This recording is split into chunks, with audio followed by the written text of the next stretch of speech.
Baik, saudara, siapa yang hatinya siap mendengar firman Tuhan? Boleh lambaikan tangan tinggi-tinggi. Wow, saya juga siap, saudara ya. Buat saya sendiri kalau bagiin firman itu bukan cuman ngotbahin orang, tetapi saya lagi ngotbahin diri saya sendiri. Jadi selalu firman Tuhan yang saya bagikan adalah sesuatu yang memang lagi relate sama keadaan saya, saudara. Karena saya sendiri perlu dibangun oleh firman Tuhan. Baik, kita sama-sama belajar hari ini. Saya beri judul firman Tuhan adalah Hidden Treasure Under the Pressure. Ada sebuah harta yang terpendam di dalam sebuah peristiwa tekanan. Kita tahu bahwa hari-hari ini sedang dilakukan namanya uji coba di laboratorium untuk melakukan sebuah proses tekanan untuk pembuatan sebuah diamond. Tetapi bagaimanapun juga tekanan yang diberikan secara sengaja, ya bukan karena memang dari alam, bukan dari bebatuan, tidak bisa menciptakan satu diamond yang berharga, bernilai, sama seperti yang memang terjadi secara alami. Saudara, kita perlu mengerti bahwa tekanan demi tekanan yang mungkin terjadi dalam kehidupan kita hari-hari ini, Tuhan gak pernah jahat buat kita, amin. Tuhan gak pernah jahat, masalah datang, tekanan datang, karena Tuhan mau apa? Karena Tuhan mau menimbulkan harta terpendam itu keluar dari dalam diri kita. Ada aliran-aliran air kehidupan yang akan keluar dari dalam diri kita. Yang menangkap boleh katakan amin. Saudara, demi hatimu kembali, terkadang perlu diizinkan proses datang. Demi hati kita kembali sama Tuhan, saudara ya. Dan ini poin penting, coba resapi, renungkan perlahan. Dan masalahmu yang kau hadapi sekarang mungkin bukanlah prosesmu yang sesungguhnya. Coba saya ulang pelan. Masalahmu yang kau sedang hadapi sekarang, mungkin itu sakit penyakit, masalah ekonomi, masalah rumah tangga, apapun itu bentuknya, mungkin bukanlah itu proses yang sesungguhnya.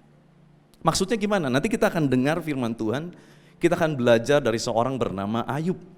Saudara, ada satu kesamaan antara Ayub dengan kita, mungkin yang hidup hari-hari ini yang sedang bertanya salahnya di mana. Tuhan, kenapa harus saya yang ngalami proses ini?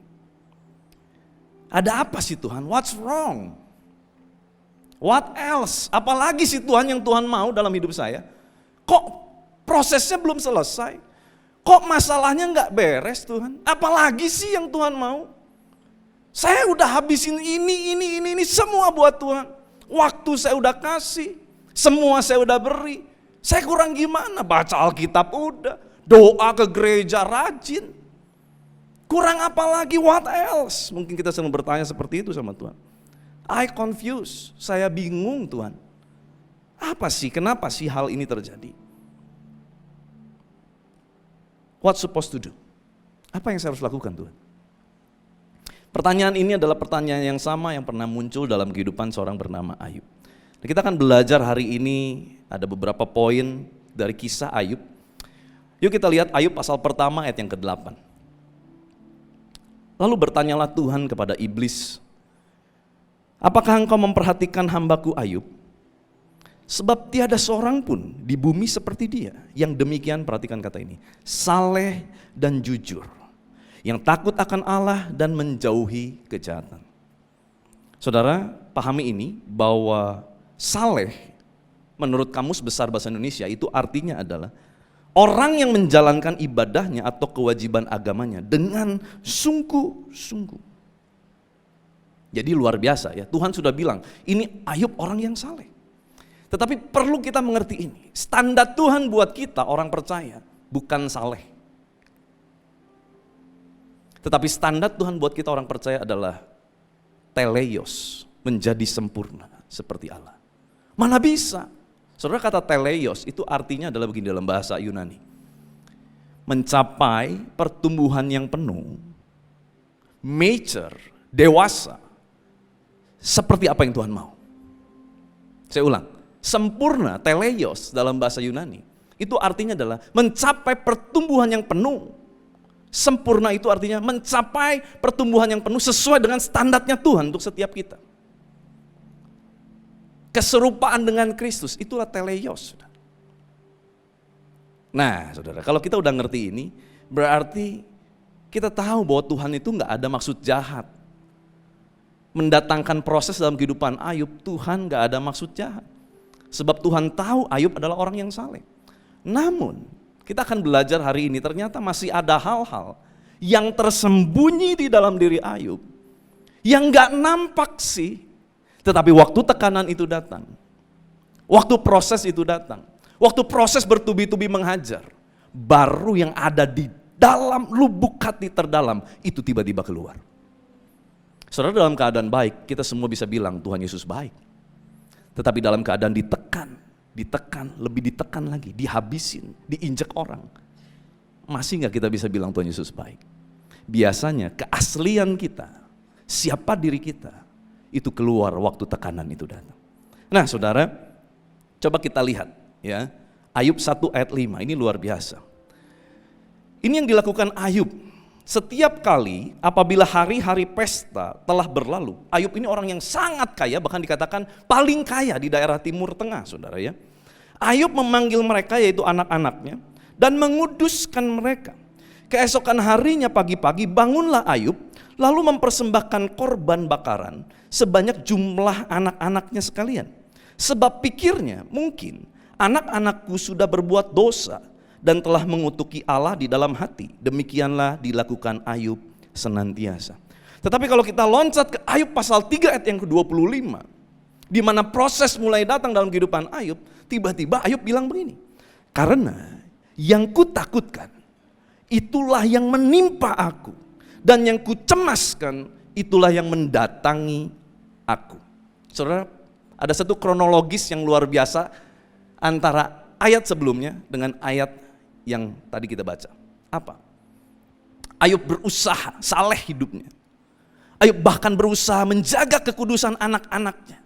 Setelah anaknya berpesta, Ayub berpikir jangan-jangan waktu pesta dia bikin sesuatu yang gak benar, dia menyakiti hati Tuhan, lalu dia minta ampun buat anak-anaknya. Ini adalah sikap seorang imam dalam rumah yang luar biasa. Tetapi kalau kita gali ke motivasinya, waktu proses mulai datang di pasal kedua, ternyata di pasal ketiga Ayub bilang begini, apa yang kutakutkan, apa yang kucemaskan, itu yang menimpa aku. Artinya gini saudara, tolong pahami ini, lihat saya sebentar, fokus sama saya gini. Apa korelasinya? Begini, sebelumnya berarti apa yang Ayub lakukan dengan hidup salehnya, itu semua karena dia punya satu ketakutan. Apa? Dia takut hidupnya tidak seperti apa yang dia jalani. Dia takut bahwa hidupnya di masa yang akan datang tidak tetap seperti apa yang dia jalani, karena dia sudah nyaman dengan kehidupannya. Dia takut apa yang dia miliki diambil daripadanya. Dan kita tahu proses yang dialami Ayub apa? Pertama, harta benda hilang semua, dicuri, digondol musuh.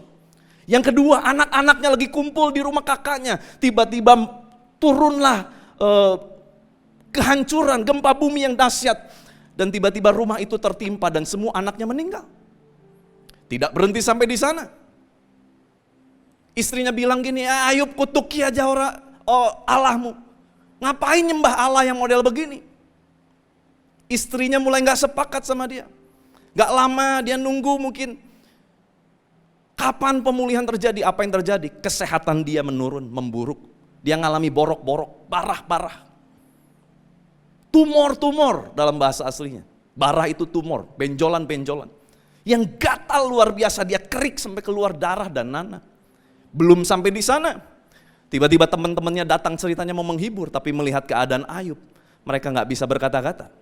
Bahkan beberapa temannya, kebanyakan temannya, circle-nya, mereka bilang gini, ini kayaknya lu banyak dosa Ayub. Ayub mulai dihakimi, Ayub mulai ditekan, Ayub mulai merasa habis aku. Bahkan teman-temanku sendiri mengangkat kakinya terhadap aku. Orang-orang yang kutolong mengangkat kakinya terhadap aku. Itu keadaan Ayub. Dan ternyata itu semua adalah yang dia takuti. Makanya di pasal ketiga ayat 25 bilang, karena yang kutakutkan itulah yang menimpa aku, dan yang kucemaskan itulah yang mendatangi aku. Berarti kita bisa tarik sebuah kesimpulan awal, hipotesa awal kita. Ayub saleh karena Ayub tidak mau hidupnya menderita. Ayub saleh karena Ayub berjaya. Ayub saleh karena Ayub ada di atas. Saudara, pertanyaan buat setiap kita. Kalau hari ini kita hidup saleh, hidup benar, berusaha untuk ikut Tuhan, apa yang kita kejar? Jangan jawab, sebab kita akan masuk di dalam poin. Ada hal-hal yang sebetulnya Tuhan mau ubahkan dalam kehidupan Ayub. Betul dia saleh, sebab firman berkata demikian. Tetapi ternyata dalam kehidupan kesalehannya, Tuhan mau mengeluarkan harta terpendam melalui tekanan demi tekanan yang datang dalam hidupnya. Coba kita lihat, yang pertama, Ayub ada di dalam comfort zone. Ini poin yang pertama, saudara. Ayub ada di dalam comfort zone. Ayub 29. Ayat 2 sampai ke 4. Pasal 29 ini berisi semua keluh kesah Ayub, di mana dalam semua tekanan yang terjadi dari pasal 2 sampai pasal 28 menimbulkan pasal 29 di mana Ayub mengeluarkan semua jeroan hatinya, saudara. Jeritannya, kekecewaannya semua tumpah, saudara. Dan dikatakan begini. Kiranya aku seperti dalam bulan-bulan yang silam, seperti pada hari-hari ketika Allah melindungi aku, ketika pelitanya bersinar di atas kepalaku, dan di bawah terangnya aku berjalan dalam gelap. Seperti ketika aku mengalami masa remajaku, ketika Allah bergaul karib dengan aku di dalam kemahku. Dari ayat ini kita mengerti bahwa Ayub merasa area comfort zone-nya mulai hilang daripadanya. Makanya dia mengenang masa-masa yang lalu. Sekiranya aku masih seperti dulu, comfort zone-ku tidak diambil daripadaku. Aku masih ada di area ternyaman dalam hidupku. Tetapi ada satu kalimat yang menurut saya sangat aneh dan sangat janggal. Di akhir kalimat ini, di ayat tadi dikatakan, ketika Allah bergaul karib dengan aku di dalam kemahnya siapa? Kemahnya Ayub. Ada yang aneh enggak? Ketika Allah bergaul karib dengan aku di dalam kemahku. Halo? Gak janggal kalimat ini? Bukankah harusnya kita yang cari Allah, karena Allah itu jauh lebih penting daripada kita? Kok bisa ya seorang Ayub berkata, ketika Allah datang ke kemahku, bergaul karib dengan aku di kemahku. Halo, who are you? Siapa kamu sampai berani berkata Tuhan harus turun cari kamu? Bukankah seharusnya kita yang cari Tuhan karena kita butuh Tuhan? Halo? Tapi kalimat ini keluar dari mulut Ayub.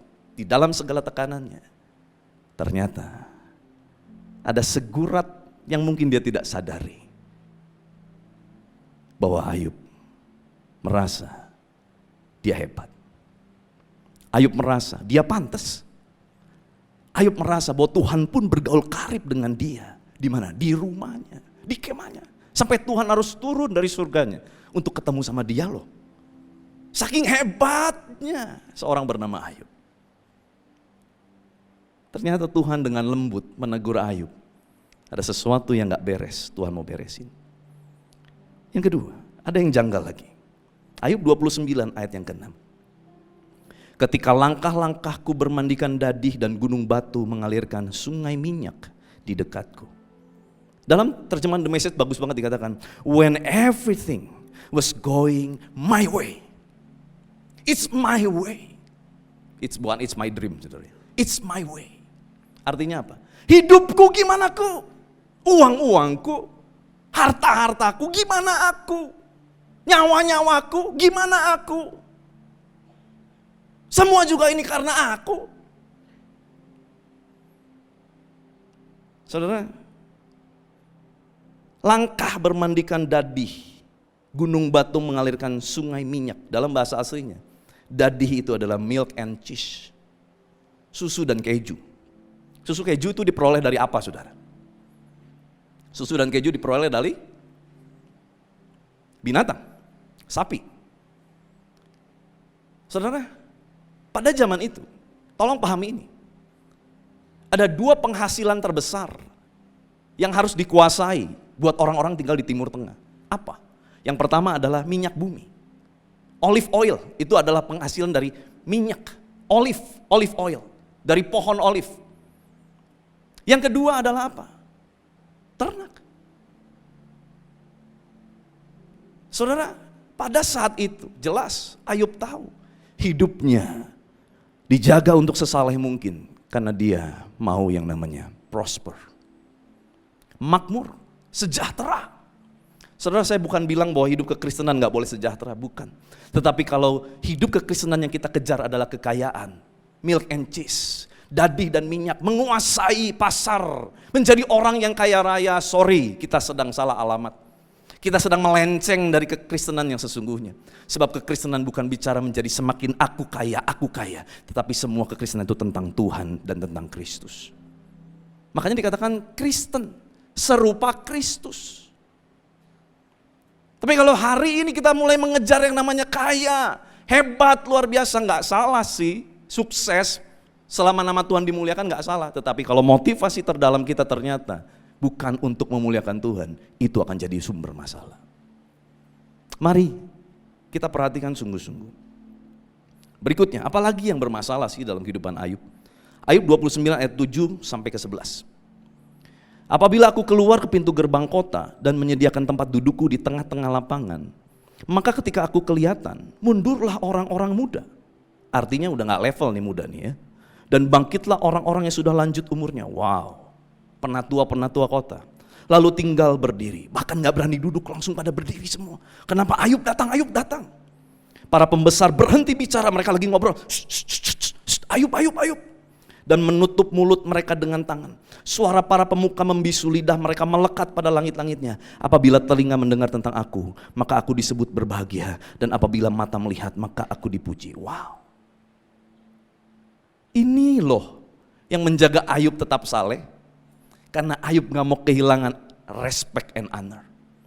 Dia begitu mencari yang namanya dihargai, dihormati, diadore, dipuja. Sampai dia datang begitu gagah, orang langsung menutup mulut. Gak berani ngomong, kenapa? Ini ada orang hebat lewat. Lihat, tanpa sadar. Tanpa sadar. Motivasi hidup saleh melenceng dari kehendak Tuhan. Dalam terjemahan The Message dikatakan, young and old was greeted me with respect. I was honored by everyone in town. Semua orang respect sama gua. Semua orang hormat sama gua. Saudara, orang pada level di mana dia sudah tidak perlu lagi mencukupi kebutuhannya karena dia udah ngalami financial freedom. Artinya udah pasti dia cukup. Dia akan mulai masuk dalam level berikutnya apa? Dia mencari yang namanya self esteem. Tentu kita belajar di ekonomi piramida Maslow. Self esteem ini bicara mengenai apa? Pengakuan dari orang lain. Benar, hebat.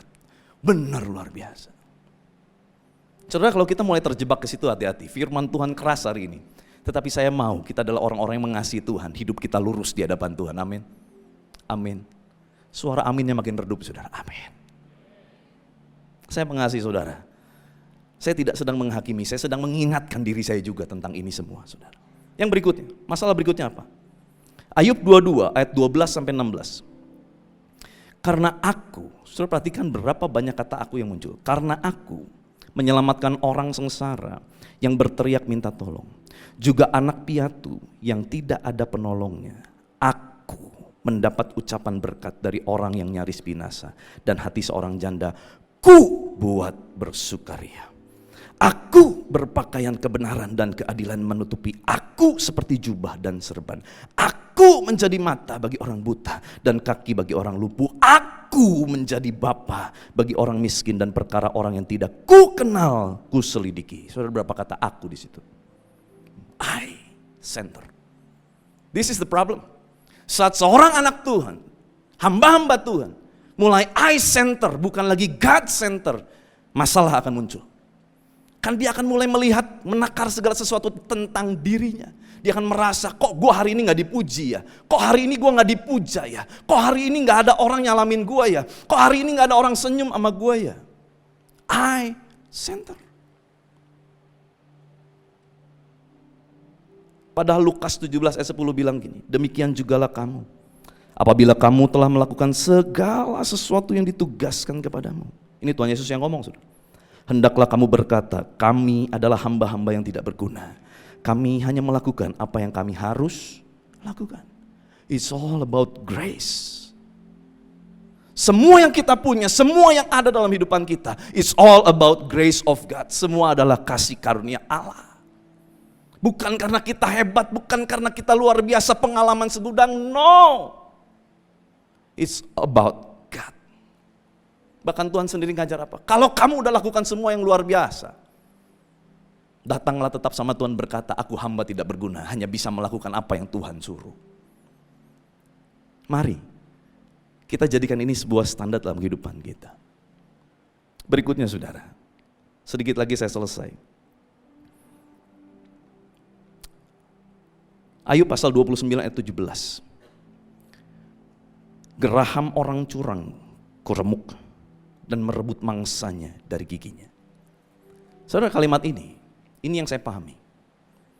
Ayub sedang judging.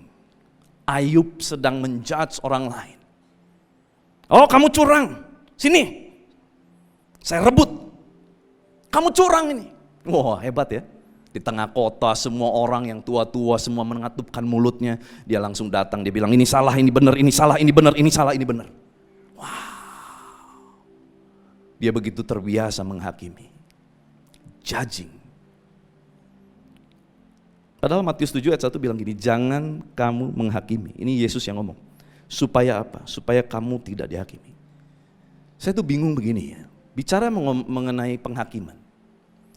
Banyak orang yang memperdebatkan kalimat boleh atau tidak boleh menghakimi. Atau saudara dengar apa enggak. Tetapi saya mendengar, ada banyak orang yang cukup mempertanyakan tentang boleh gak sih menghakimi orang lain?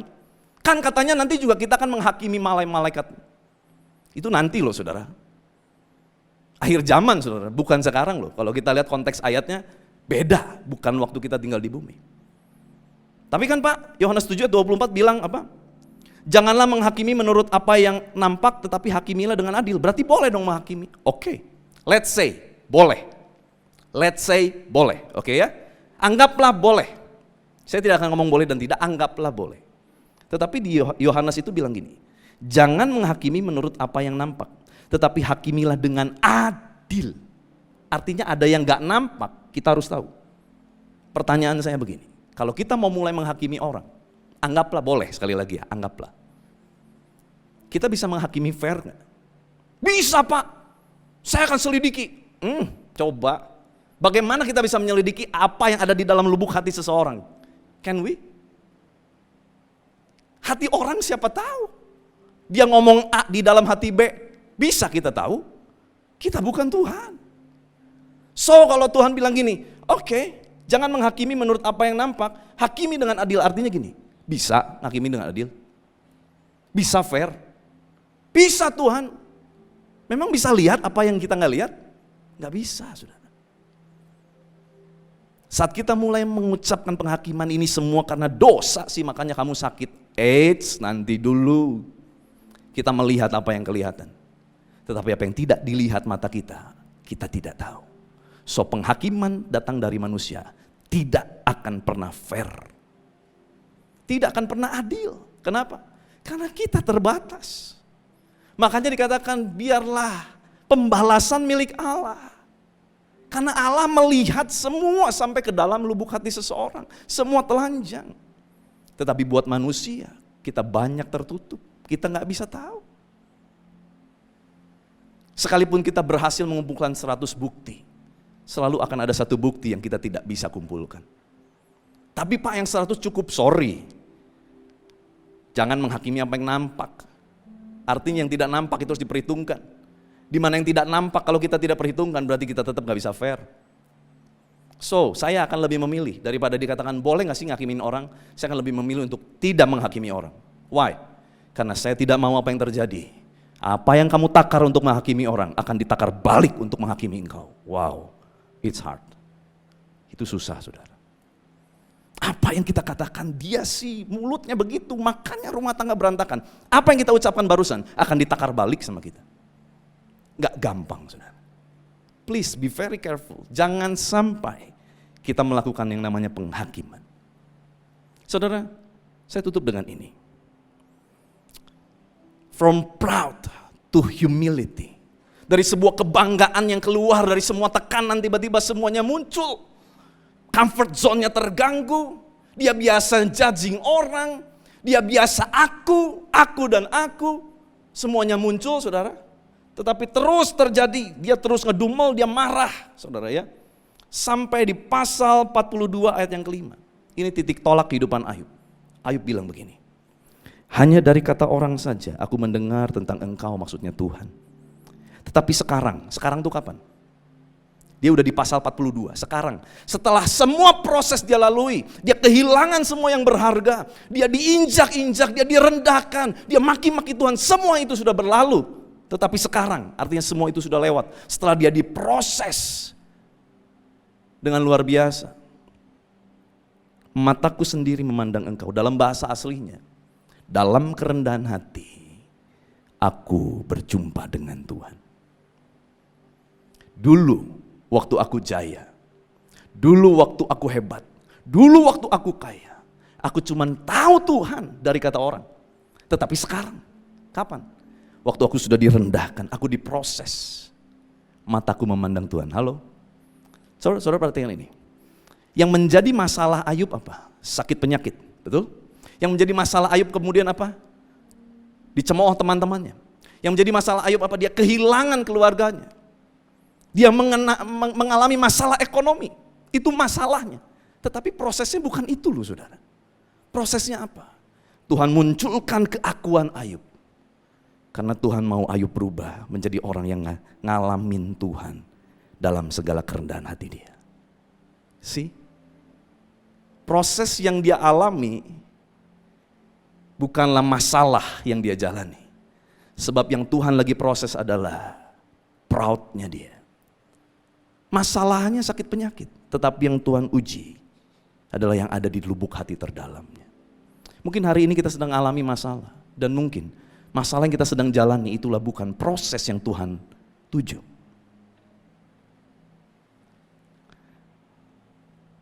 Pressure produce treasure. Tekanan akan memproduksi yang satu namanya adalah harta terpendam. Mungkin kita sedang mengalami masalah-masalah yang kita nggak paham dan kita bingung. Tuhan, kenapa sih masalah ini harus terjadi lagi dan lagi?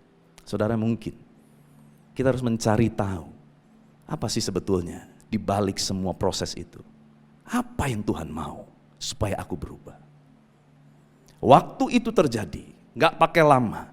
Setelah pasal 42 itu muncul, di mana Ayub sudah mengerti sekarang bahwa aku dulu terlalu sombong. Dan sekarang dalam kerendahan hati aku baru ketemu Tuhan. Makanya dia berkata di ayat ke-6, oleh sebab itu aku mencabut perkataanku dan dengan menyesal aku duduk dalam debu dan abu. Begitu dia menyadari pasal 42, saudara baca, gak pakai lama. Pasal berikutnya, ayat berikutnya, pemulihan terjadi. Istrinya kembali sama dia. Hartanya dikembalikan sama dia 2 kali lipat. Teman-temannya dikembalikan sama dia. Bahkan teman-temannya sampai minta maaf. Hidupnya dipulihkan. Bahkan saudara, Tuhan memberikan keturunan. Anak-anak. Bahkan anak-anaknya dikatakan adalah anak-anak yang tercantik di kota itu. Untuk Tuhan membalikan keadaan itu mudah. Tetapi untuk kita menemukan harta terpendam perlu tekanan. Pressure, produce, treasure. Saudara, kalau engkau lagi ngalami banyak tekanan, dengar ini. All your pressure will produce treasure. Semua tekanan yang kau sedang alami akan memproduksi, menghasilkan harta. Waktu kita mau ikut dengan cara Tuhan. Izinkan Tuhan menjamahmu. Izinkan Tuhan ngomong apa adanya. Biarlah Tuhan bongkar hidup kita. Bongkar Tuhan, gak apa-apa. Yang penting aku benar di hadapan Tuhan.